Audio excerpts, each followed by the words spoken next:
I heard that Kinski was attached, and I was so excited about that. And then I began to hear stories. I always said I don't need to be fucked in my ass by Pasolini or Visconti to appear on the screen, because I can't appear on the screen without being fucked in my ass. And if I want to be fucked in my ass, then it's me who decides. But I don't have to be fucked by a director on my ass to appear on the screen. You know what I mean? So I don't have to. I don't have to hide that. Kinski era un film a sé.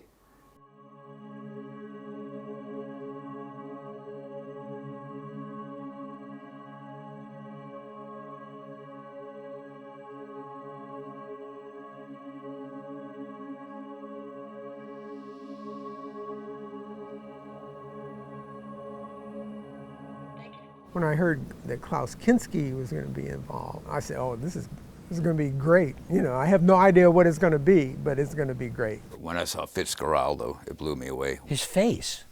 They don't make him like that anymore. He had a great face. And he backed it up with an inner fire and intensity that's unparalleled. When he was on screen, you couldn't help but watch this guy. I'm my own God, my own jury, my own executioner. Perché veramente era una persona molto, molto particolare, molto curiosa. Klaus Kinski è stata la peggiore esperienza professionale della mia vita. Non rifarei questa esperienza neanche sotto tortura. You know, this kind of madness would take him over and just, you know, ah. And he was so vulnerable at the same time. I think a lot of this ego and bravura comes from, you know, deep pain, you know, and vulnerability. And he wasn't afraid to show that. It's kind of like his trademark. Klaus is very invested in everything that he had to touch, props, everything he had to wear, his costume, because it all meant a great deal in his mind to his character. He would make sure that everything was right before he came on to the set. Now, we all want the same thing, no? We want to take off this moon alive. Yes? So I can help. He had a really intense concentration and focus, being in the moment and not being afraid to explore being in the moment alone. He was never outside of the character. My problem as a director was getting the other actors to match the kind of energy that he was putting out. It was a joke to him. The whole thing was a joke. But at the same time, when the camera went on, he could feel that he wasn't standing on anything. But his whole thing was leaping into the abyss. Oh, I've worked with actors who I loved and admired, but nothing like Klaus. Klaus was consuming, not only of himself, but of the people immediately around him. You know, and there was nobody like him in my experience. Their attitude was, listen, when Klaus gets here, it's all about Klaus. So, you know, I'm not being mean to you, I'm not ignoring you, but we got to get all of Klaus's material in the can, because he's only here for 2 weeks tops. And if I don't have everything in the can, we're screwed. He's not coming back and reshooting anything. So I'm really going to be focused. So when he arrived, it was like some sort of god had arrived and got out of his Mercedes, and he terrified a lot of people.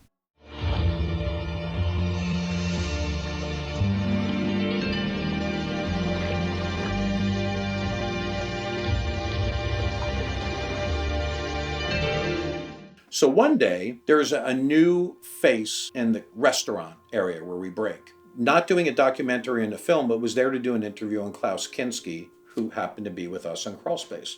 And this gentleman's name is Jay. Jay says to Klaus, you know, so I have time now. Maybe we could do a walk and talk. And he explodes with obscenities. F you! Bastard, you will not point that, kept calling glass. You will not point that glass at me. Never, never. The guy's like, I thought this got cleared by a publicist, you know? And, you know, he goes, nah, this stupid, you know, shit and blah, blah, blah. You know, like a switch went off. The guy's like, whoa, okay. He goes, but what I will do is I will walk with Gabe around and you follow in front of us. So Jay's like, okay, like I'm right here. What's this facade? So he puts the camera there. Klaus is like, yeah, okay. And he's like, so I'll press record, like that's okay. And he's like, and he does. And he's like, I guess we're rolling. And so Jay just starts walking backwards, and we're walking through between the giant sound stages and out into the fields. And the guy's asking Klaus questions, and Klaus is arm in arm with me, talking, answering the questions. I'm made for it, okay? Everybody in the world agrees with it, okay? Everybody who wants me, and there are a lot of people who want me. So this has nothing to do with myself, it's just facts, okay? Totally surreal. Poor Jay just looking, kept checking the red lights going like, all right, this is one way to do it. I loved it because I was a fly on the wall. I was right there and he was talking to me to the benefit of the camera in this weird universe he created. But directors is so a pain in the ass, you know, it's a culture of directors. I don't think he respected any film director. But I hate them. I just hate them. I mean, physically, I'm allergic, you know. I love horses, I love the sky, the ocean, whatever. I hate them, you know. I hate them because they're pretentious. Somebody brought up, you know, how would you act if a director told you how to die? And he exploded. So were you already dead? Okay, then get that first and come back and tell me if you know it, you know? It's a shit. You know, and I was like, well, that makes sense. It is weird at rage. There was logic there. But so there is a hint of respect for his craft. Don't tell me how to do it. But he turned it into, it's impossible for you to tell me how to do it because you haven't transcended. And the extreme opposite of a lot of people who says, I respect the director, I listen to him. What? To what? To what? What, do you want to teach me to breathe or what? I'm not blind, I don't need a dog to cross the street. What the fuck does all this mean? He would terrorize people and work himself up into this energy that he needed, or he thought he needed, to bring the character to life. She's good. If she had meant it, you'd be dead by now. So who are you? Hans-Rudi Hofner, Richter Dynamics. Klaus would never hit his marks. And he'd say, I am the actor, you follow me. You know, I don't know the German accent exactly, but yeah, but that nasal, oh yes, he's very sexy. Oh, you follow me, I'm the actor. And so he was constantly out of focus. So they couldn't use the majority of what he did, at least in certain scenes. And he was brilliant. He knows what the truth is, but he can't get anybody else to experience it, or experience it the way he does. So there's something wrong with you then, because you're not living your life according to my world. If you want to dwell on balancing the scale so that everything is perfect and proper and polite, that's your problem. I'm going to do my thing.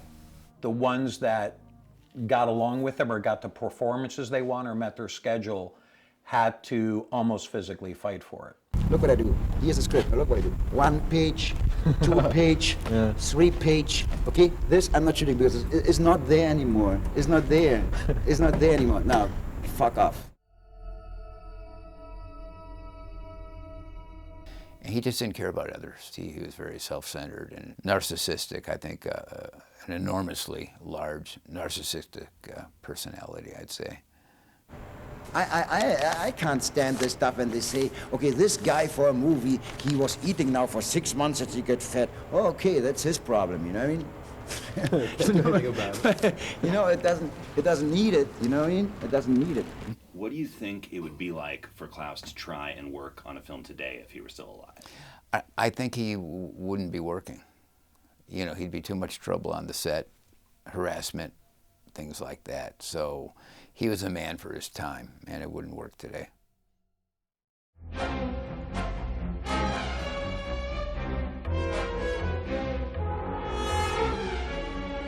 It's really interesting that John Vulich and we got along with Klaus Kinski really well. So it was funny because, I mean, almost in a strange way, he gravitated to us. we saw a very charming side of him and very funny.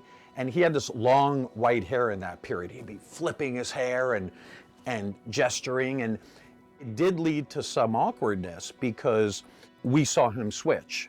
When he was on set, he did not get along with the director, David Schmoller, and wanted to make that really clear by crashing those shooting days to a halt. And then laugh and hang next to us, which was strange because then you're like compadres or something, and you know, poor David is trying to make his day. I didn't know anything about him. I talked to his agent before we started. There were times when he would be very polite and very cordial and everything would be fine, but then he would just snap. And you never knew what was going to cause him to snap.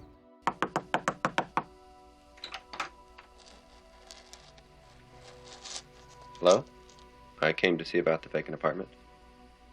It's been rented. I recommended firing him and replacing him. I'm here, not here. That's easy. But I'm here. If I'm here, they have my shoulder in, that's for sure. Because, you know, after the second day, it was impossible. And it certainly was impossible to make our day, you know, meet the schedule requirements. The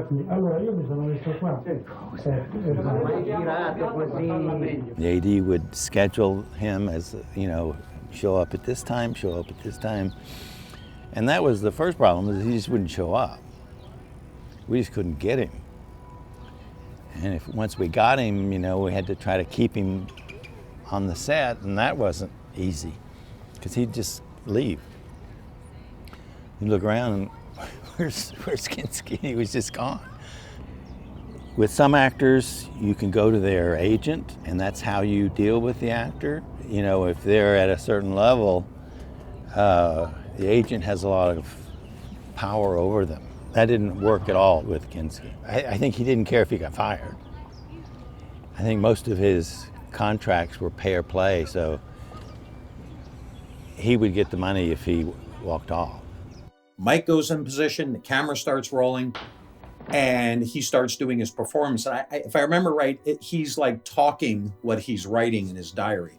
His scripted word begins to transform into what they were arguing about. So if it was like the third day I had the girl in the cage, he's like, the third day I had the girl in the cage, and you know, if you don't have the money, don't do the schedule. And he doesn't break character, but is repeating their argument.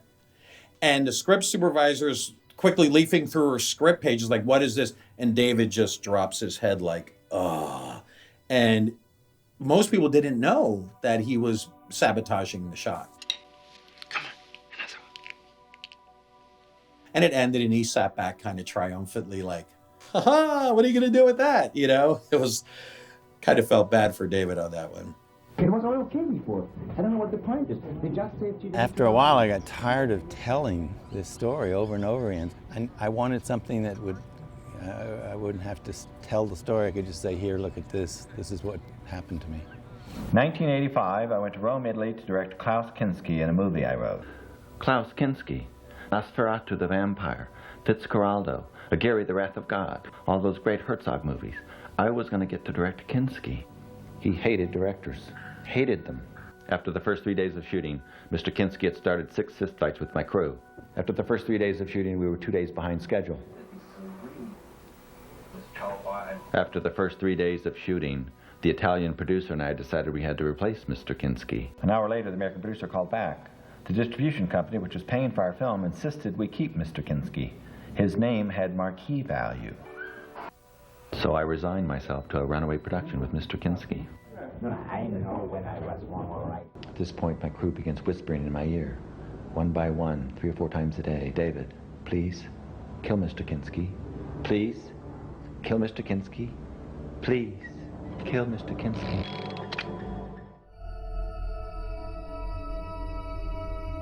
Tony Curtis ended up going to rehab, and he was supposed to be my fun-loving Irish uncle, even though Tony was Italian and Jewish. So I played towards the comedic uncle, and I ended up with Klaus Kinski. And as you can see from the movie and the ratings, it became something else. I'll see you later, Ursula. I have a telegram for you. A telegram? Yes, from Citadel. It must be from my uncle. No, I'm afraid not. My first thing I noticed about him was he had a large head and almost cartoon-like lips and eyes and everything. Wasn't gracious to me at all when I first met him. In fact, he was almost ignored me, and Uli introduced me. This was the star of the film, and Klaus couldn't care less, obviously.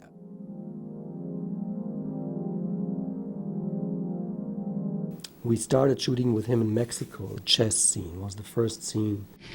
I should have known if you steal from your own people, you steal from me. He immediately, when we were about to do the first take, he showed his other side. I mean, like instantly. And that took about, 4 or 5 hours to do the relighting and everything. So we're getting ready to do the first take then finally. The boom man holds the boom like pretty close to him like this maybe to get a good sound. And he says, "Oh my God, what's this? What's this?" And I said, "Klaus, come on, it's the boom. I mean, haven't you seen this before? It's a boom to get you." "Oh, no, it has to go. I can't have it here." And so I went to the sound guy and said, "What else can we do?" He said, "Well, I can put a little mic near the chair, so it's kind of invisible there." And so it took a while, and then he had this little mic that he put under the chair. And so we're getting ready to shoot, and wouldn't you know it, Klaus hit the chair always with his arm, and the soundman went like, "Oh my God." I said, "Stop. I said, "Klaus, what are you doing? The mic is there." "Well, then put it somewhere else," he said. I said, "Well." So it went on and on and on like this with him. I'm not letting you out of here alive. You return the ruby. You understand? I will kill you for that stone. We finally got the first take. We needed to shoot this from another angle. And I said to him, "Okay, Klaus, you have to sit down there again in the chair, and then the camera's taking from a different angle now." "Oh," he said, "I don't want to sit down there again." I said, "Well, you have to. This is continuity. We have to get you from another angle. I mean, come on." He said, "No, I can't sit down in this chair. I want to walk." I said, "But you can't walk. We're doing the same scene again, different angle. You have to sit where you sat before." "I can't do it. I have to walk." So I went to my assistant and I said, "I'm about to lose my mind. What am I going to do with him?" And she said, "Well, you just have to reason with him." I said, "I'm tired of it. I don't want to talk to him anymore." And then I said, "I have an idea. We'll make him a ghost." You can't go home, Gene. So I went to him and said, "Okay, Klaus, we found the solution. You're going to be a ghost." "A ghost?" he said. I said, "Yeah, because as a ghost you can do whatever you want. There's no continuity, no nothing." So he looked at me and says, "Oh my God, you're a fucking genius." Uncle Donald, you're supposed to be dead. I'm dead, Gene. And then he said to me, "Oh, you're the only director I'll ever work with, and I'll tell all the producers, from now on it's only Uli Lommel I'm going to work with." And I said, "Yeah, right." Kelly, how many times must I tell you? It wasn't a nightmare. I really talked to my uncle in person. Your uncle is dead, Gene. Right, he's a ghost. You do believe in ghosts, don't you?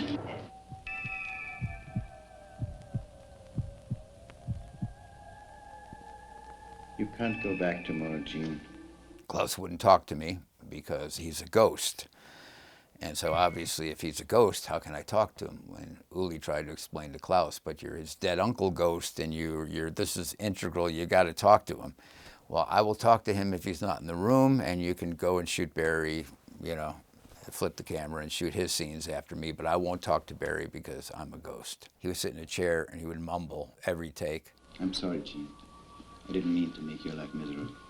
And Uli said, "We can't hear you. We can't hear you. Please speak up."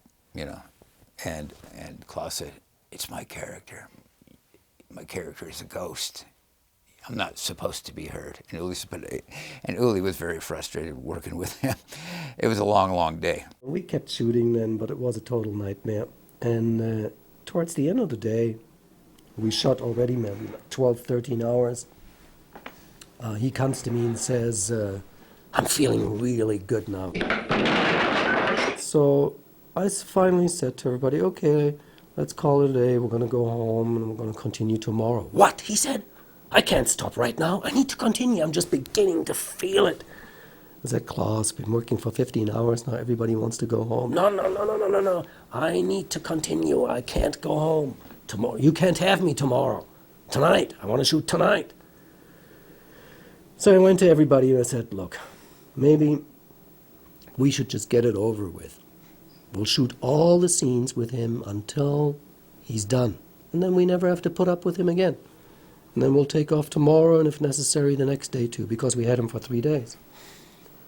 And so everybody said, okay, we'll do that. So we kept on shooting and shooting and shooting. He got more and more drunk and drunk and drunk. Less and less continuity. He did whatever he wanted to do. No more lines that were discussed. He invented his own stuff. It was impossible to edit in the end. You know, it was just a total nightmare. And I think after about almost 30 hours of non-stop shooting with him, he just dropped dead. And that was it. We still had a couple of scenes to shoot, which I didn't shoot. And everybody was also kind of exhausted. And so they carried him back to the hotel. And I was really glad that it was over because he was such a pain in the ass.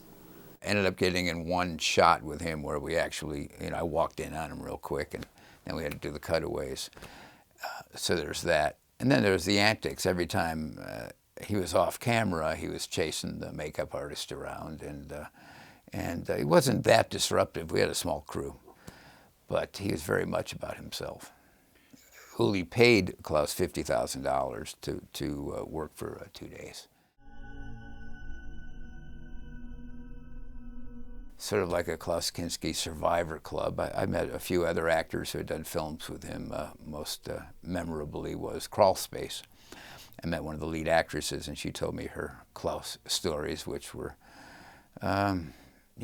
X-rated, how do I get this guy away from me type of stuff. The first time I met him was in the bar area at the Chateau Marmont. And he just put his arm around me and he goes, I just love the Oriental girls. They're so erotic. And I'm like, okay. So like the whole time we're in the car, his hand was like around my neck, just around, and I was just like, okay. But, he was just very friendly, but he wasn't doing anything bad per se. Story about Klaus. Well, there were several. I mean, if you talk to other people, there was an actress who was shooting a scene with him in another film. Klaus sneaks into her bed at night or something, and he would take his finger and try to stick it up her butt, according to her, and she'd jump out of bed and stop cameras, and she finally went to the director after he did it about 5 times. He said, why do you keep getting out? What's going on? And she whispered to the director what Klaus was doing, and the director went over to Klaus and said, Klaus, you can't do that. It's not right, and it's not even part of the story. And Klaus says, it's how I make love. This is before I met him. I heard the story that on his film right before ours, that he was doing some kind of a sex scene and actually stuck his penis in the woman during one of the takes. So I heard that, and then Bill Malone, the director, wanted me to come and meet him because I'm his love interest. I see you like guns. What else do you like?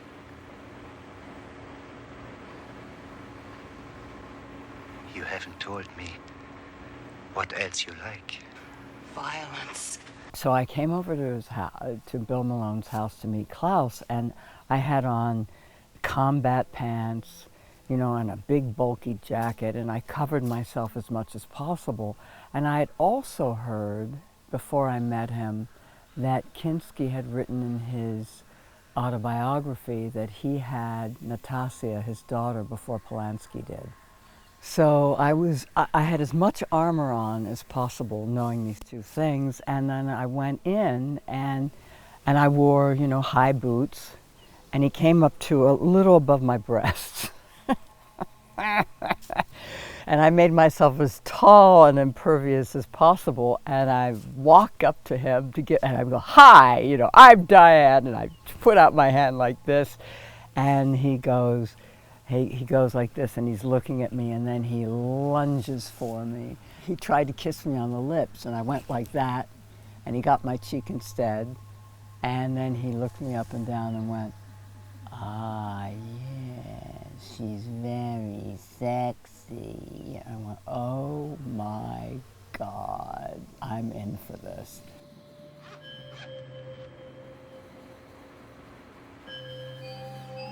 I had as much clothing on as possible, being in underwear. I had a tank top and a bra and sort of tap pants, underpants, you know? So I was completely covered, more than at the beach. That was the first scene we had to shoot, and I'm doing my emotional memory, you know? I'm a very serious actress.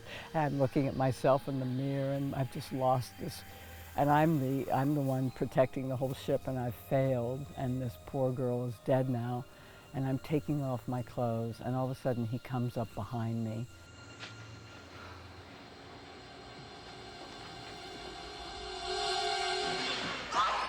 And he had a little belt on that was like a little miniature penis, I have to say, and he was digging it into my back. And I'm trying to stay, you know, the camera's rolling, so I'm going, "Oh, just use this, just use this." And he's grabbed me by the neck, and he's looking like this, and he's sticking his belt into my back. And then I go like this to him.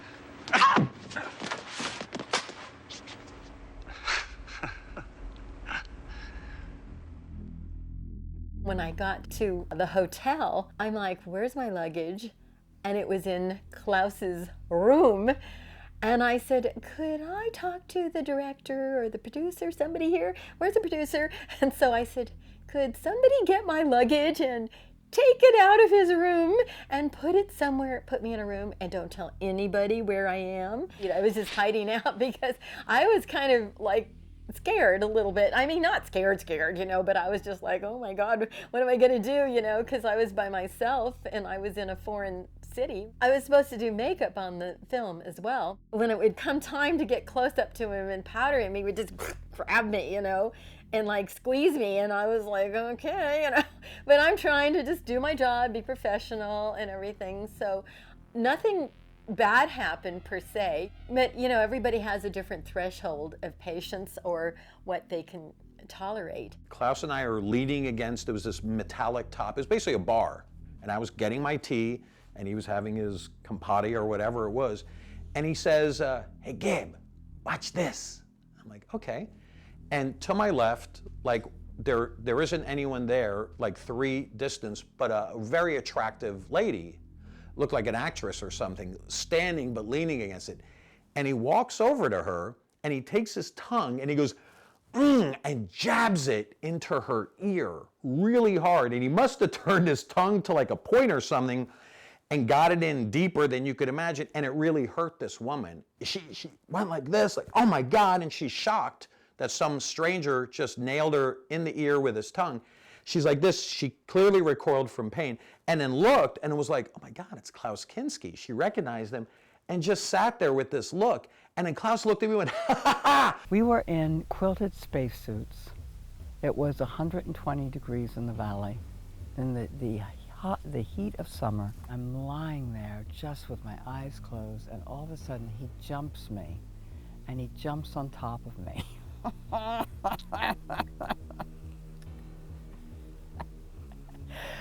And I pushed him off me, and he went back onto the floor, and then I stood up, and he was next to me, and again he comes up to about here on me, especially with the boots on, and I thought, what can I do? I don't want to get fired. I don't want to make a stink about this. What do I do? This is my first film. So I picked him up like a child, and I just jostled him like this. Jostling him up and down, like trying to calm down a temper tantrum child. And I'm going like this, and I put him down, which kind of deflated the whole thing. And then I said, I've got to get something to eat. So I'm walking to craft service, and he's walking by my side. And that's when he said the lewdest thing to me, which I will not repeat on camera. But it just say, let's put it this way, I want to suck your, okay, that's all.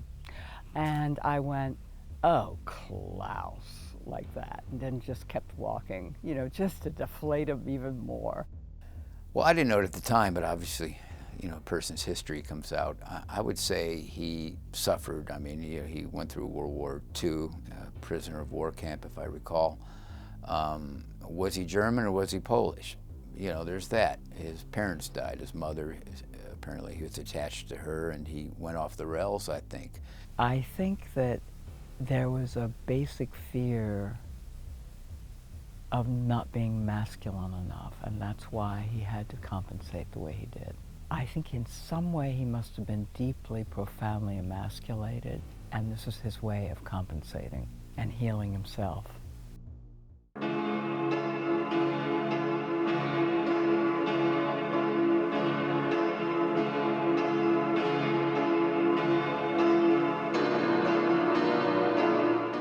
I like to be in Italy, you know, because my mentality is very close to, very impulsive, and I get along great with Italian, you know, because my temper is similar to Italian. Io ho lavorato sul film Nosferatu a Venezia ed è una lunga storia, ho seguito praticamente tutta la lavorazione, la genesi e la parte finale poi di questo film. La storia di questo film inizia intorno al 1984 circa, quando io stavo realizzando per Dario Argento gli effetti speciali e la seconda unità del film Phenomena. Un soggetto, era da poco uscito il film di Klaus Kinski, Nosferatu il primo, quello autentico, aveva avuto un enorme successo e Carlo Alberto Alfieri sperava di poter realizzare una specie di imitazione, un sequel anche se non autorizzato, e basava la sua speranza su un fatto. Lui era amico e conosceva da molti anni Klaus Kinski, e durante una visita a Roma di Kinski era riuscito a estorcergli un pezzo di carta, un foglio firmato, in cui Kinski si impegnava a girare per lui per una determinata cifra in denaro, appunto Nosferatu a Venezia, il sequel del celebre film.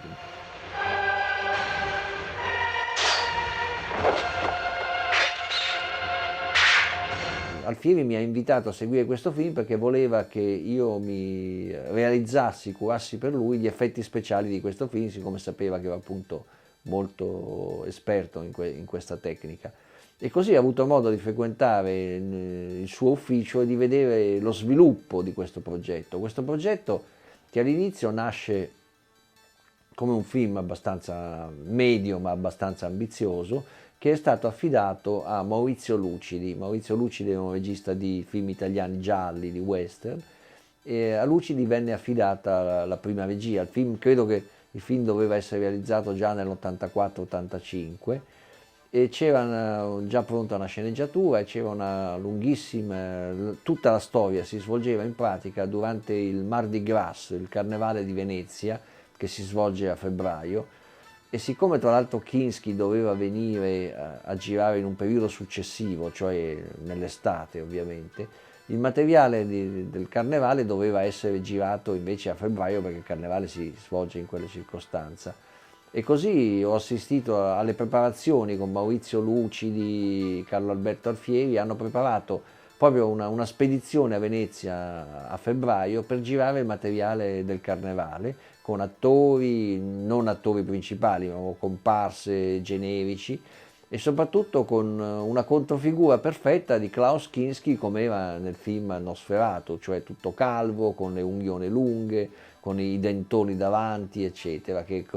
E hanno girato molto materiale, circa una ventina, un paio d'ore di materiale generico e almeno una ventina di premontato, girato, costato tra l'altro una cifra queste riprese, perché il Carnevale di Venezia è il periodo in cui la città costa di più, è più difficile trovare alberghi, eccetera, e hanno girato tutto questo materiale, preparandosi poi, aspettando Kinski per girare il resto del film nell'estate con lui. Invece l'estate successiva, che forse era l'estate dell'85, se sono giusti i miei ricordi, insomma, Kinski era impegnato, aveva sempre dei film da fare altrove, all'estero, e non poteva venire, doveva rimandare questo film italiano, e così il progetto è passato ed è caduto il progetto con la distribuzione che all'inizio spalleggiava Carlo Alberto Alfieri. Carlo Alberto Alfieri si è trovato senza distribuzione e gli è capitato di rivolgersi a un produttore che allora stava andando veramente per la maggiore, Augusto Caminito, stava venendo, era un ex sceneggiatore.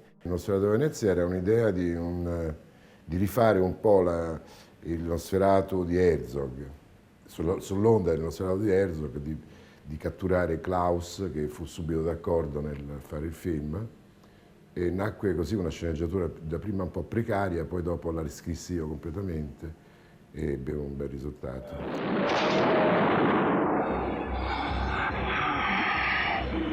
I registi sono stati diversi, prima un certo Lucchetti, Daniele Lucchetti mi pare, poi dopo Mario Caiano, no, dopo Pasquale Squitieri, il quale si era così indirizzato verso un Nosferatu futurista, con una Venezia futurista, per cui non andò poi d'accordo con Kinski.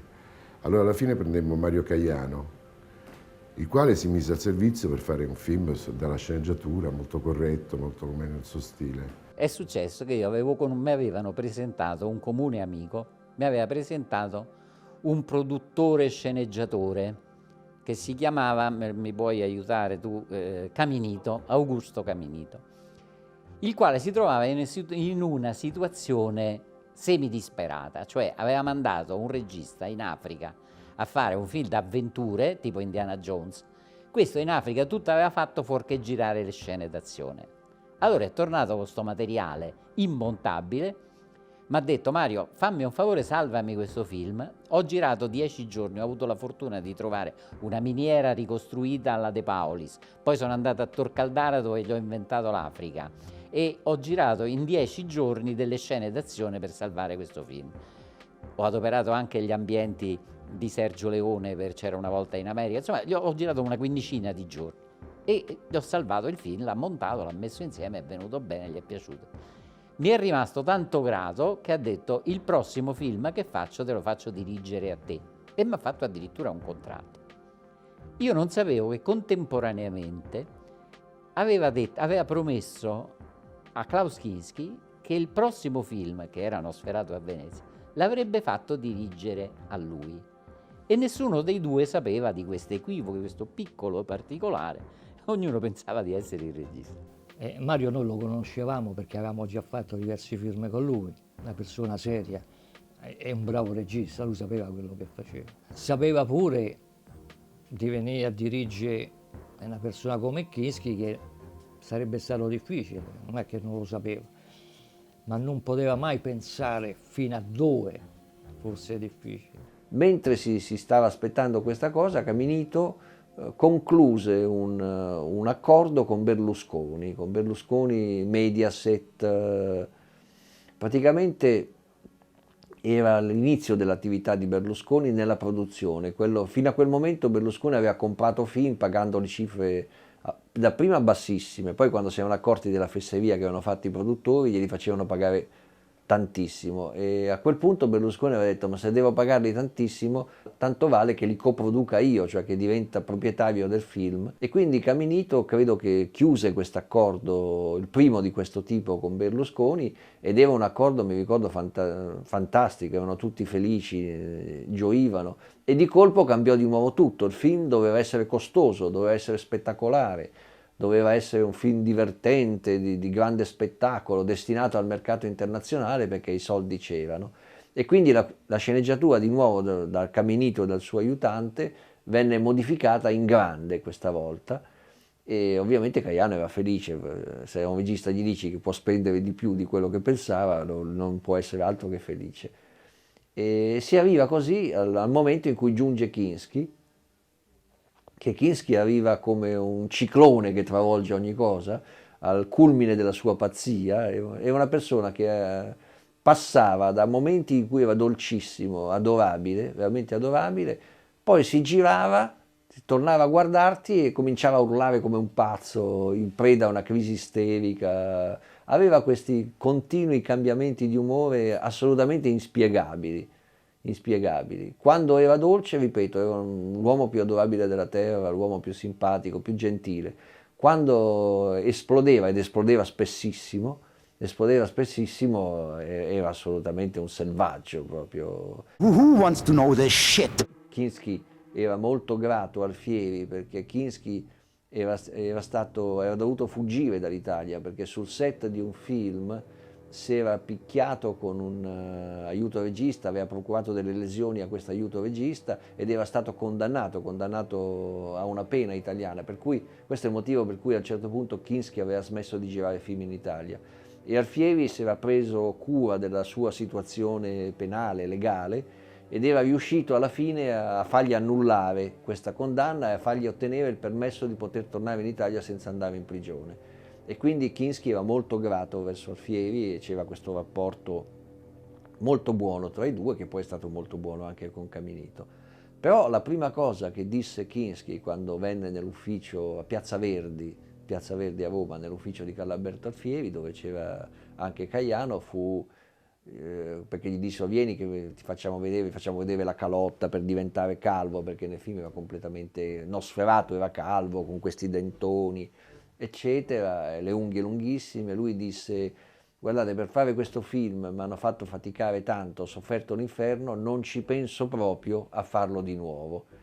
Vale a dire, a tutti noi sbigottiti, lui disse: io questo film lo faccio con i miei capelli lunghi, con la mia faccia, con i miei denti, con le mie mani normali, non me ne frega niente del film precedente. E questo ovviamente generò un'ondata di terrore in tutti, innanzitutto perché tutto il materiale che era stato girato con la controfigura di Kinski pelato, con i due enormi canini davanti alla bocca, le mani adunche, che uccideva le gente a Venezia, nel Mardi Gras veneziano, andavano buttate nel cestino della spazzatura. Com'è finito poi, infatti, quel materiale non si è potuto utilizzare. E poi ovviamente c'era una grande perplessità, perché diceva: se lui si presenta così sullo schermo non è Nosferatu, cioè la gente non pensa che è Nosferatu. Qualcosa di simile c'era, ma lui era anche pelato, Kinski, dietro, aveva la nuca, non bisogna mai fotografarlo da dietro perché aveva la nuca scoperta, diciamo. Non voleva assolutamente rifarsi all'immagine inventata da Herzog, che era molto bella, voleva fare una cosa completamente diversa. Solo che fra lui e Herzog c'è differenza come fra Taneo Boccia e Ingmar Bergman, ecco. E c'è stata tutta la fase di preparazione in cui Kinski si era fissato, io me lo ricordo perché era una follia, era assolutamente una follia. Si era fissato con la Carlo Alberto Alfieri, aveva una Ferrari rossa usata ma bella, e Kinski se l'è fatta regalare in cambio di una rata del pagamento, hanno trovato un accordo prolungando il suo periodo, insomma si è preso questa Ferrari rossa.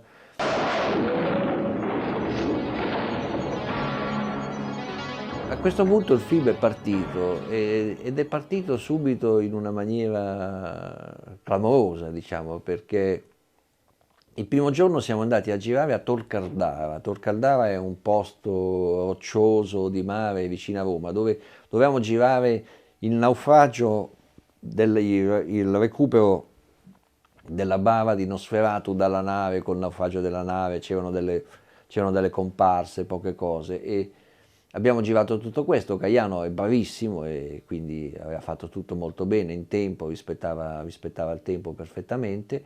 E Klaus Kinski entrava in scena proprio il primo giorno di lavoro solo per le ultime 2 inquadrature. Mi ricordo che erano le 5 del pomeriggio, era quasi il tramonto. Il pomeriggio arriva lui, gli imposto un primo piano e vedo che lui si disinteressava a me. Dico: azione, questo più o meno fa qualche cosa, deve fare un primo piano muto. Dico stop e questo continua a fare delle facce.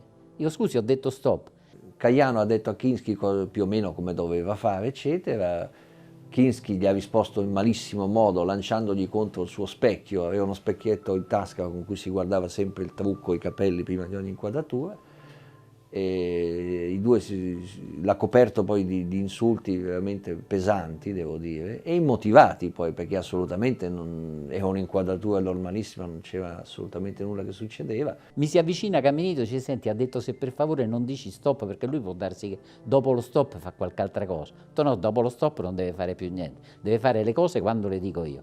Ma no, sai, la situazione è diversa. Ho capito, vabbè, arrivederci. Sono montato in macchina, me ne sono andato e gli ho fatto causa, che ho vinto. La lavorazione si è bloccata sulla prima inquadratura di Klaus Kinski, il film si è impantanato immediatamente E poi l'hanno continuato loro, fra una tirata di coca, una bottiglia di champagne, hanno fatto quella cosa che è venuta fuori, che credo che sia più o meno invedibile, che era Nosferatu a Venezia. Beh, il primo giorno che andai sul set per fare gli auguri a tutta la troupe, portai una bottiglia di champagne e mi dissero: guarda, abbiamo spostato la roulotte di Kinski che sta all'ombra adesso, poi la troupe degli spagnoli verrà verso le 8, il regista se n'è andato con lo stesso tono di voce. Dico: come se n'è andato? Dice: sì, perché Kinski gli ha dato uno schiaffo, l'ha picchiato. Mario Caiano gli aveva messo una mano sul braccio e gli: tu stai qua, gli ha detto: you don't touch me, gli ha dato un colpo, un fendente col braccio. E siccome mi trovo con 2000 persone, la troupe intera, più i ballerini dell'Accademia della Lambda di Siviglia che stanno tutti pronti a girare, andai da Kinski: adesso sarà l'ultima volta che lo vedo perché gli darò io 2 schiaffi. Invece lui, contento, disse: ci siamo liberati di Caiano, fallo tu, gira tu. Quella notte gira io, riuscii a girare in qualche modo, dicendo: domani mattina trovo un regista, troverò un nuovo regista. Invece era il 25 agosto, non c'era nessuno, trovai un regista e mi disse: sì, Giovanni Soldati mi pare, mi disse: sì, però spostiamo i film di 3 settimane che mi preparo, e fra 3 settimane scade il contratto di Kinski, era impossibile. La mia carriera di attrice come è iniziata? È iniziata proprio con Klaus Kinski, perché io all'epoca avevo fatto, sul finire, avevo già 18 anni, ci tengo a dirlo perché siccome molti scrivono e hanno scritto che io ero minorenne, però io avevo già compiuto 18 anni, tant'è che con la maggiore età potei partecipare a questo concorso che si chiamava Un volto nuovo per il cinema ed era legato alla mostra del cinema di Venezia in maniera parallela. E successivamente io vinsi quel concorso festeggiando con degli amici in un noto ristorante veneziano. Capita il caso che al tavolo vicino al mio era seduto proprio Klaus Kinski, che stava girando in quel periodo il film Nosferatu a Venezia ed era insieme alla troupe, al regista, eccetera. E, io non sapevo neanche chi fosse lui, perché chiaramente a 18 anni non è che avessi quella cultura cinematografica, soprattutto quel tipo di cultura cinematografica, cioè io allora conoscevo, che ne so, i film italiani, Vacanze di Natale, insomma quelle cose lì, però insomma grandi autori e grandi attori anche a livello, comunque per farla breve io non sapevo chi fosse, però aveva una faccia molto strana, molto particolare e fui attratta da quella specie di maschera che stava seduto di fronte a me e quindi insomma non potevo fare a meno di non guardarlo perché veramente era una persona molto particolare, molto curiosa, aveva questa maschera, oltretutto lui siccome stava girando Nosferatu a Venezia aveva insomma anche i capelli lunghi, un colore particolare di capelli, quindi insomma sono stata molto attratta da questa figura un po' molto sicuramente molto carismatica. Lo stesso succedeva a lui con me, per altri motivi ovviamente, perché quindi insomma il proprietario del ristorante ci ha presentato perché erano molto amici e da lì è nato tutto, quindi da lì poi lui il giorno dopo mi ha invitato sul set di Nosferatu perché pensava che mi avrebbe fatto piacere per una ragazza giovane insomma che non aveva mai visitato un set di cinema, insomma visitare, poi mi invitava a pranzo e soprattutto insomma andare su questo set per me che non ero mai stata su un set cinematografico è stato diciamo nel corso dei mesi del primo anno è stato sicuramente più un'amicizia perché poi lui partì per gli Stati Uniti dove viveva lì a San Francisco e quindi ci sentivamo per telefono eccetera, poi piano piano è diventata una vera e propria storia che è durata 3 anni e mezzo. Comunque è nato, la mia carriera di attrice è nata, posso dirlo in maniera molto sincera, è nata con lui, nel senso che è nata quel giorno a Venezia in quel ristorante quando io ho conosciuto lui ed è stato lui che mi ha portato dentro al mondo del cinema. Son? What does it mean? I don't know of such a word.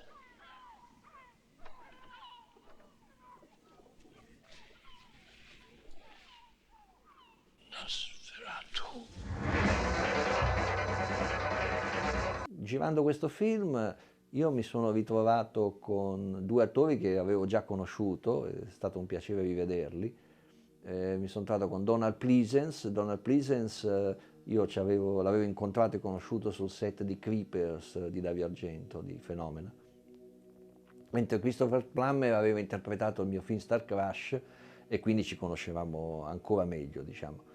e li ho ritrovati su questo film, ci siamo ritrovati con molto piacere ed è stata un'esperienza divertente di nuovo stare con loro, perché in mezzo a questa bolgia, cioè il film è una bolgia continua, perché ogni volta che arrivava Kinski sul set si cominciava a sentire l'arrivo di Kinski dalle urla che salivano dal canale, poi da su dalle scale e poi finalmente arrivava sul set. E quindi c'era sempre confusione, c'era sempre casino. E la cosa divertente di Pleasence se ne fregava nella maniera più assoluta. In mezzo a questa bolgia di urla, di scene, perché Kinski litigava con tutti, litigava col macchinista, litigava col fotografo, litigava col direttore della fotografia, continua. Pleasence se ne stava seduto sul divano aspettando che lo chiamassero per fare l'inquadratura, leggendo un libro, impassibile. Se ne fregava nella maniera più assoluta. Quando diciamo Donald sei pronto? Pronto.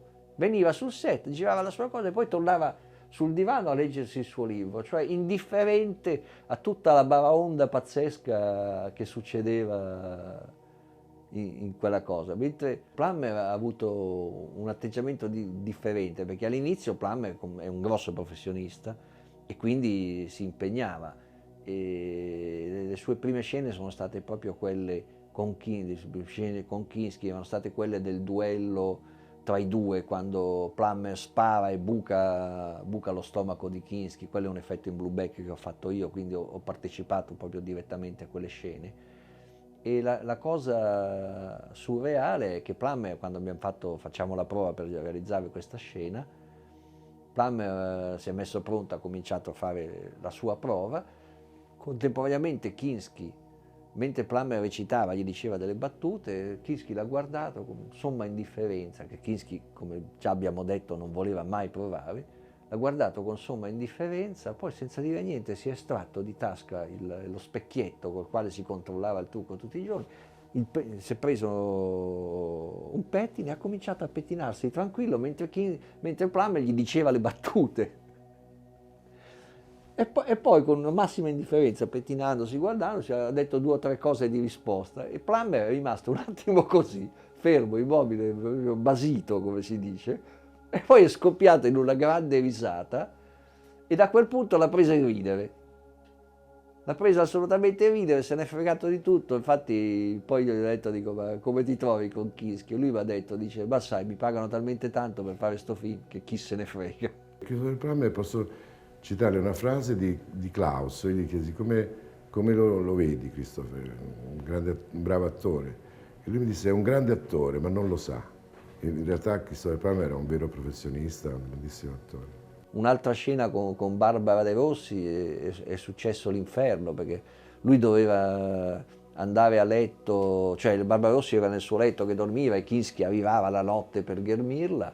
Ora si capisce che in inquadratura così si vedono i 2 primi piani con le 2 teste. Io stavo lì col boom, col microfono, a prendere il sonoro e gli altri tutta la parte bassa non la vedevano perché era coperta dal corpo mio, perché io stavo proprio in posizione, la macchina l'ha presa qui di fianco.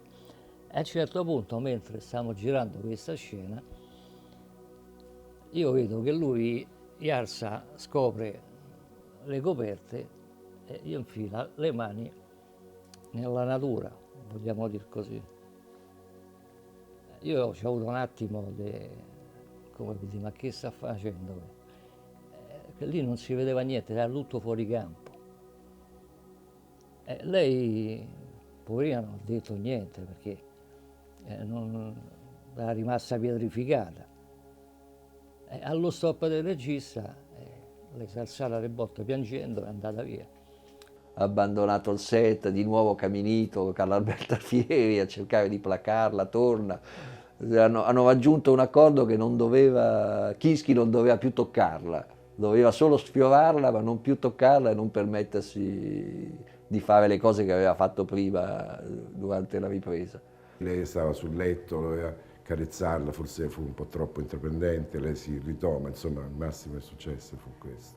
Siccome gli altri non avevano visto, perché appunto era coperto dal corpo mio sta cosa, Se me la dice che è successo, allora io gli ho detto, che è successo? È successo questo e questo.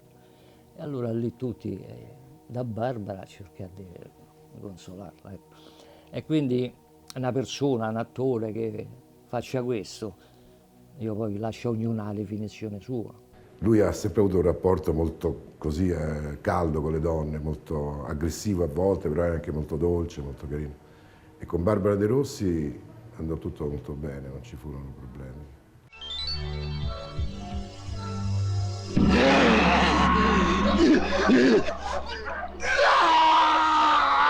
È stato venduto bene, credo che vendettero in tutti i paesi del mondo. Il film credo che sia uscito con 3 anni di ritardo, ovviamente quello che all'inizio è un rapporto splendido con Berlusconi poi è diventata un inferno, perché ovviamente Berlusconi non ha gradito il prodotto. Loro durante la lavorazione erano così entusiasti che avevano fatto a Kinski un contratto per fare il suo Paganini, facciamo il Paganini, poi hanno fatto il contratto per fare un altro film in America, dovevano insomma fare grandi cose con Kinski e tutto è franato con Nosferatu e con l'inizio delle riprese di Paganini, dove poi la pazzia di Kinski è dilagata, proprio è diventata incontenibile. Cioè.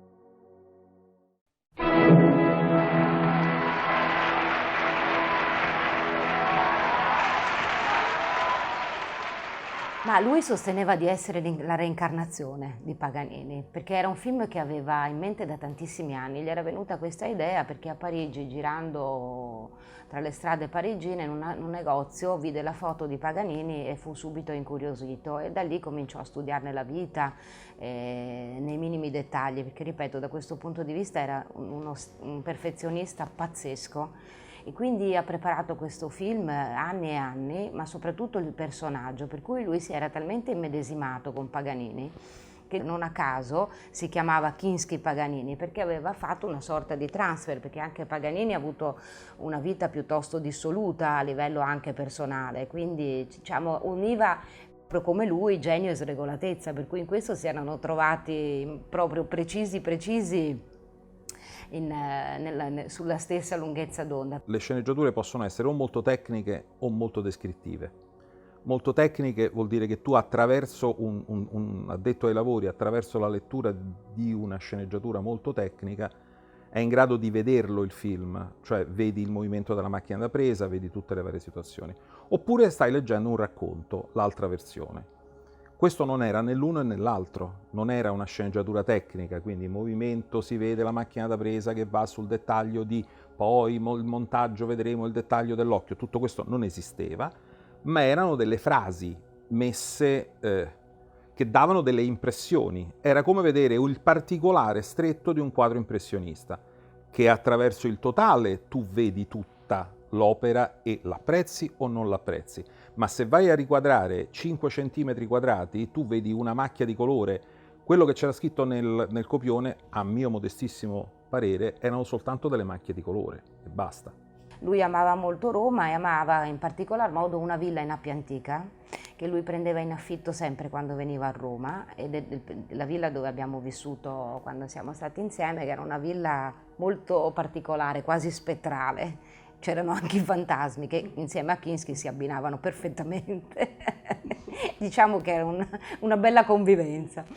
E anche questo posto lo amava molto, e lì abbiamo vissuto nel periodo in cui lui preparava il film Paganini, per cui era molto divertente perché lui si vestiva da Paganini anche quando non era sulle scene, cosa che ha fatto anche con me, mi faceva portare i costumi dell'Ottocento anche prima, perché giustamente io non avevo mai portato vestiti dell'Ottocento, per cui era giusto imparare a muoversi, cioè un metodo anche molto preciso e scrupoloso, e lui si vestiva appunto di nero con questo smoking tight, adesso non mi ricordo, insomma comunque tutto nero con questi capelli neri, si aggirava per questa villa, era un bel vedere comunque con le candele, molto particolare. L'unica cosa è che lui era mancino, Kinski, quindi suonava il violino dalla parte diciamo dall'altra parte, io adesso non me ne intendo, però insomma, e poi comunque nel film poi c'era Salvatore Accardo, il grande Salvatore Accardo che metteva le mani, suonava il violino, eccetera, solo che quando sono andati al montaggio non tornavano le cose perché c'era una volta a sinistra, una volta a destra,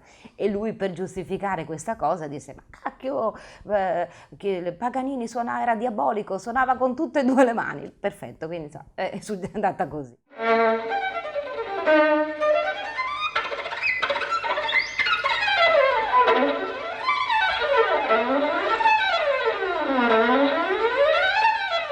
E quindi lui, cioè, quel film per lui rappresentava la vita, cioè era il suo riscatto come regista, perché lui ha sempre odiato i registi, ha avuto sempre un rapporto molto particolare con i registi, perché non amava essere diretto, e quindi aveva dei rapporti molto conflittuali, per cui quel film rappresentava, diciamo, la sua rivalsa, perché finalmente lì lui faceva la regia e nessuno lo poteva comandare. Diceva lui quello che faceva, perché lì in campo praticamente i film erano i suoi, i soldi li aveva portati lui, almeno nel suo immaginario, come lo vedevamo noi, lui, questo era il comportamento suo, quindi lui era il padrone di questi film che ha fatto, e quindi ogni cosa, anche la più stupida che lui diceva, doveva essere quella. Il primo incontro con Kinski è stato quando è stato arrestato, per cui Kinski, io arrivo, comincio a prendere i primi contatti e mi viene detto immediatamente: guarda che domani c'è un sopralluogo di Kinski dentro Villa Pamphili, c'è già appuntamento fissato, stagli appresso in maniera tale che così capiamo quello che succede. Io convoco la persona dei permessi, che a sua volta convoca l'ufficio dei giardini, che convoca il minivan con cui si va in giro dentro Villa Pamphili, messo a disposizione da loro, perché ovviamente anche negli anni '80 era assolutamente proibito andare in giro con macchine proprie.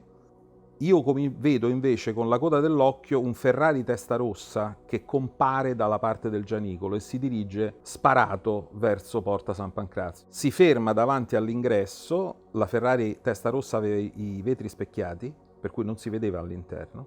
Dentro c'era Kinski con Deborah Caprioglio. Lui abbassa di tanto così il vetro, io gli dico: signor Kinski, buongiorno, sono Stefano Spadoni, sono l'ispettore di produzione del film, se vuole parcheggiare lì a destra, il pulmino è già pronto, così andiamo a vedere. La risposta di Kinski è stata: io non vado da nessuna parte con pulmino di merda, io vado con mia macchina. Alza il finestrino e a 100 all'ora entra dentro Villa Pamphili. Io mi guardo con il signore dei permessi e dico: io non t'ho visto oggi. E lui: io non t'ho mai visto. Io non ho visto a te, arrivederci, buongiorno. È stato arrestato e portato in commissariato. Io nel frattempo sono rientrato in ufficio, a un certo punto è arrivata la notizia che è stato arrestato perché è entrato a 100 all'ora con il Ferrari Testarossa dentro Villa Pamphili. Mi viene chiesto non mi ricordo se da Altoviti o da Caminito, ma perché, che è successo? Gli spiego l'accaduto e loro cominciano a sbiancare, cominciano a capire con chi si aveva a che fare in quel momento. Si muoveva in questo modo qui. Ricordo una scena con la carrozza, con i cavalli, tira a quattro i cavalli su una aiuola, una piazzola, di qui giri, tu fai cose, giri, e quello con questi cavalli forse scappa fuori la battuta, diceva: la carrozza non è mica un'automobile che c'è lo stenso, qui 4 cavalli non ci girano. Allora hanno dovuto levare 2 cavalli per fare qua la scena e far girare i cavalli. Il film è tutto stato così, quindi è tutta una scommessa. Sul set lui con me era molto protettivo, perché per me era la prima volta sul set, quindi diciamo che forse io lì ho avuto una percezione diversa da quello che è poi il set normale, perché comunque sì, era molto esigente anche con me, non è che faceva sconti così come gli altri, cioè lui pretendeva, però sai, poi...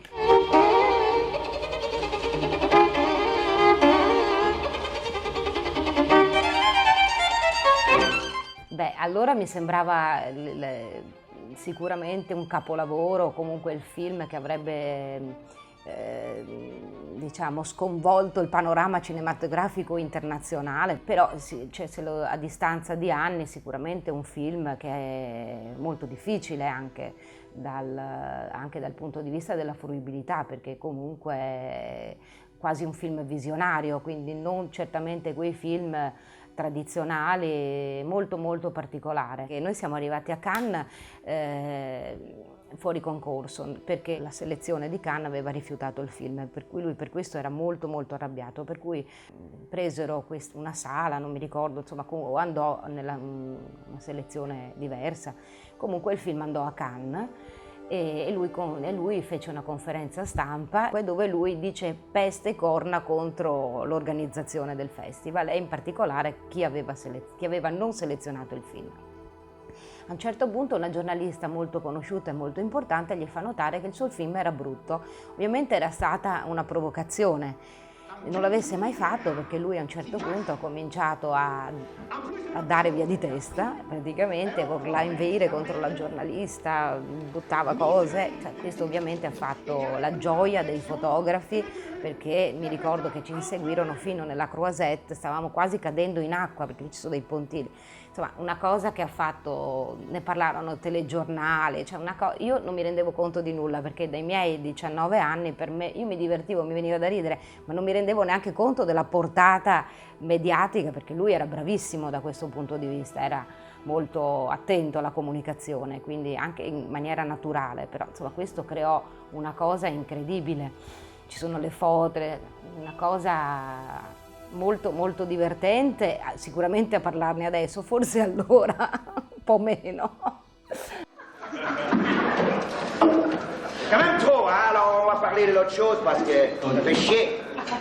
Il Kinski privato non era molto distante da quello pubblico, per il semplice fatto che lui recitava solo quando faceva i film e anche portava molto di sé, secondo me, nei suoi personaggi, soprattutto a livello fisico, perché questa sua faccia, come dicevo prima, questa maschera, lui poteva essere bellissimo o bruttissimo, cioè a seconda di quello che lui interpretava.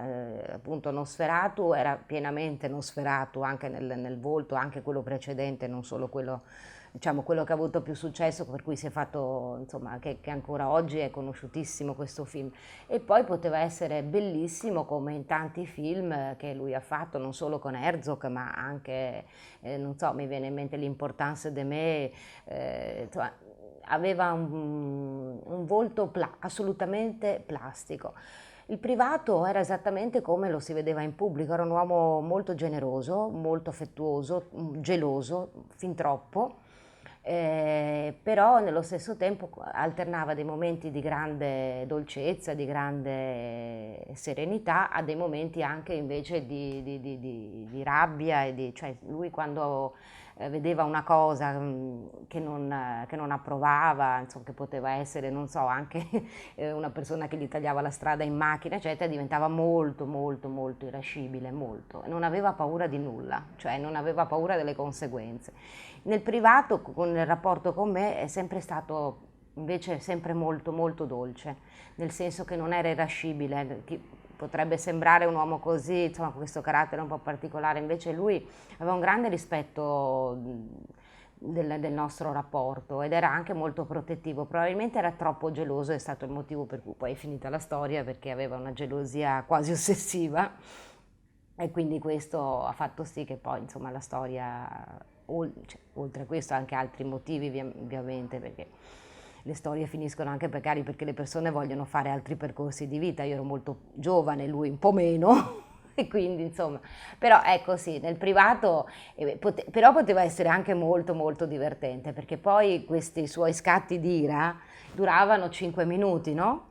E questo lo sapevamo tutti, anche le persone che gli stavano vicino, non solo io che ero la sua donna, ma anche i suoi collaboratori, la sua tata Clara, che poi è diventata la mia tata, che adesso non c'è più, però duravano 5-10 minuti che poi finivano, però quei 5-10 minuti erano tosti. Lui non è che avesse tanti amici, nel senso che aveva degli amici a Parigi, anche legati un po' al lavoro, però insomma sì, più che altro sì, legati al suo ambiente di lavoro, perché lui non è che amasse molto il genere umano, cioè spesso ne parlava male, sinceramente dopo tanti anni a volte penso quanto ci aveva ragione, in alcuni casi ovviamente.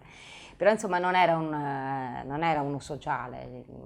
Poi sì, quando lavorava sì, piaceva stare insieme con le persone, però diciamo che amici tanti non è che ne avesse, ne aveva un paio a Parigi e poi in America poi quasi nessuno che io mi ricordi. Sicuramente il posto a cui lui era più legato era il suo chalet a Lagunitas in California, un posto pazzesco, completamente isolato, in mezzo ai boschi.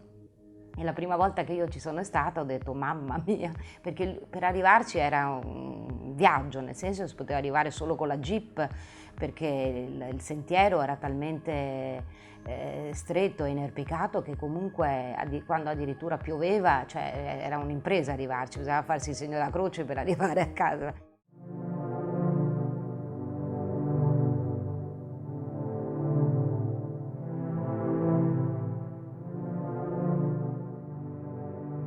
He came in the post office one day and he said he was waiting for a telegram.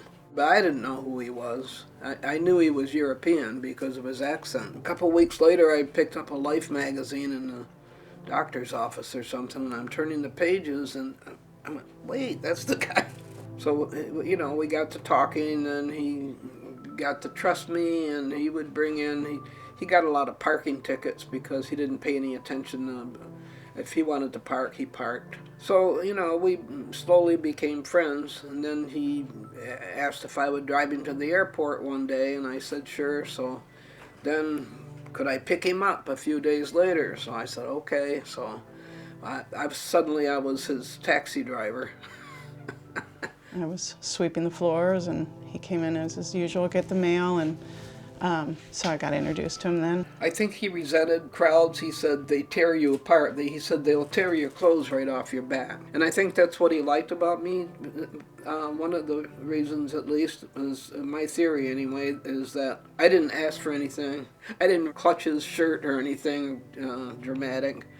And he liked that I just treated him like a human being. It was nice to all three of us talk about things and then witness what he was interested in at the post office, which was stamps and, you know, funny little things, how mail gets from one place to the next. And he was very dynamic to look at and watch. And then he just didn't think of it, really, you know. And he liked to play with the rubber, you know, the stamp, all the different stamps the post office had, the, you know, return to sender and address the unknown and all that. He would just go crazy with those. He told me when he was a small child, that was his dream, to work for the post office. I was shocked the first time I got a postcard from him, I'll tell you. Wow. I think he'd just get lonely, and I think he'd just write out a postcard, and that's my theory. He never said, I never asked. I think he would fake a lot of his tantrums. I'd catch him at it, you know, and I would start laughing. And he said, it's not even funny, and I said, to me it's funny, and I'd be laughing. He was in Paris getting ready for the grand opening, or whatever you call it, of Paganini, and he called me up at the post office, and he said, I know you can't come to Paris, but I wanted you to have an invitation, so I'm sending you one. So I thought, well, that's really nice, you know, it's a very beautiful invitation. The film of Paganini came out, a bunch of us were invited to George Lucas's ranch to view it, and he was in charge of the sound, and oh my God, he blasted it at times, and you just going, oh my gosh, and there it was on the screen, and then he'd turn it down, and then that was an amazing memory and crazy.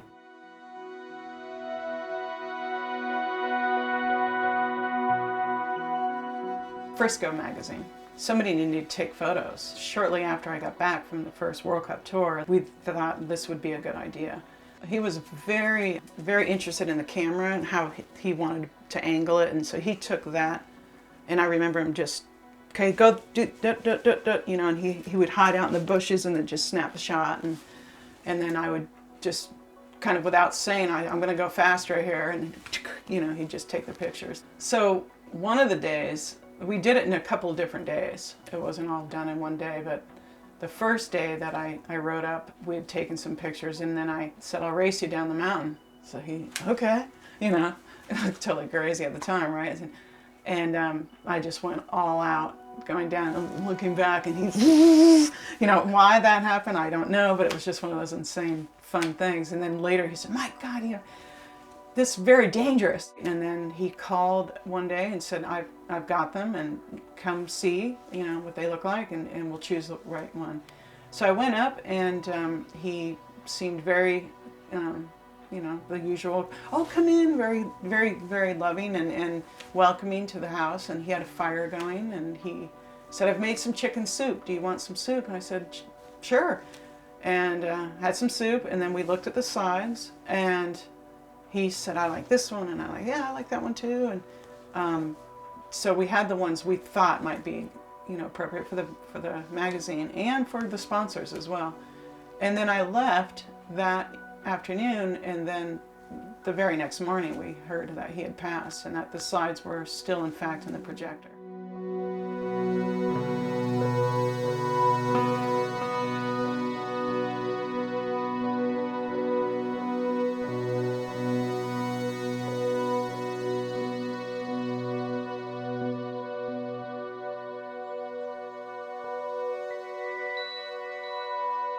Però era un posto magnifico, meraviglioso, totalmente a contatto con la natura. Questo sicuramente era il posto che lui amava di più, era il posto dove si sentiva vivo, perché lui aveva anche un rapporto con la natura molto, che gli derivava sicuramente da questo istinto anche un po' animalesco che lui aveva. Quindi insomma, non so, lui abbracciava gli alberi, aveva un rapporto molto particolare ed era il posto che amava di più.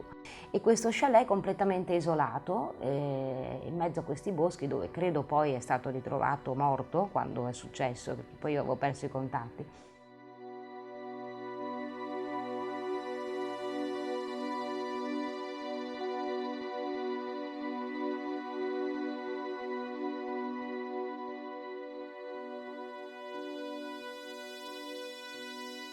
Norman Orr, who was a longtime friend of mine that lived on the mountain about a mile from Klaus there, called me and he said they just found Klaus dead. And I said, Norman, if this is a joke, it's not funny. He said, I'm sorry, it's not a joke. And I just kind of went into shock, because Sarah had just been with him the afternoon before. And it was just weird that now they're telling me he's dead, you know. It's hard to believe. Coroner called as well, and so just said that Klaus Kinski has passed away, and you were the last one with him. And did he seem, you know, uncomfortable, or was he in pain, or did he complain? And he'd sometimes complain of headaches. So I think his energy would get so, you know, I'm only speculating, but, you know, seemed to be like so intense sometimes that he would say, oh, I've got this headache, you know. But other than that, I think everybody knew he'd get those once in a while. And a lot of it was because he was trying to finish that book. He was writing a book. And he came in one day, just, I don't know, a couple of weeks before he died, and he said, finally it's finished. And I thought, well, maybe those headaches will go away now. I don't know. You can't trust coroners, you know. It could have been a stroke. I mean, if having those kind of headaches would, I don't know, would indicate to me that it was more of a stroke than a heart attack, but I don't know. We hung up, we just couldn't believe it, and just cried our eyes out that we had lost such a good friend. And, you know, going back on all the years, that he seemed so interested and interesting about everything, you know. It took all the fun out of the post office. I mean, I used to look forward to his stories and just the excitement of knowing him and talking with him, and it just, all that was suddenly gone.